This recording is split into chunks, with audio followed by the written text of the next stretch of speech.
England के 5 साला मर्दान ने बाबर आजम और पाकिस्तानियों का दिल जीत लिया। दोस्तों, इस 5 साला बच्चे ने ऐसा क्या कहा, जानने के लिए इस वीडियो को पूरा देखते रहिए। वीडियो में आगे बढ़ने से पहले अगर अभी तक आपने हमारे इस यूट्यूब चैनल को सब्सक्राइब नहीं किया तो जल्दी से सब्सक्राइब कर लें और साथ मौजूद घंटी के निशान को भी क्लिक कर लें। इंग्लैंड से ताल्लुक रखने वाले कम उम्र पुरस्कार की तारीफी पैगाम ने T20 के नंबर 1 बैट्समैन बाबर आजम का दिल जीत लिया। इंग्लिश काउंटी समरसेट ने बाबर आजम के फैन 5 साला ऑस्कर का प्यार भरा मजमून ट्विटर पर शेयर किया है, जिसमें बच्चे ने लिखा है कि बाबर आजम मेरे पसंदीदा क्रिकेटर हैं। उनका ताल्लुक पाकिस्तान से है।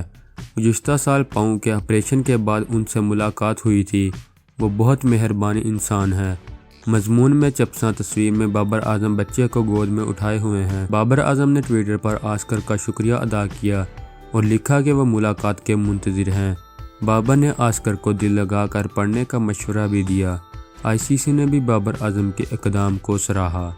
तो दोस्तों, ये थी हमारी आज की वीडियो। अगर आपको हमारी ये वीडियो पसंद आए तो इसे लाइक लाजमी करें और हमारे चैनल को सब्सक्राइब करें ताकि आपको क्रिकेट से जुड़ी तमाम खबरें सबसे पहले हासिल होती रहें। दोस्तों, मिलते हैं अपनी अगली वीडियो में। खुदा हाफिज़।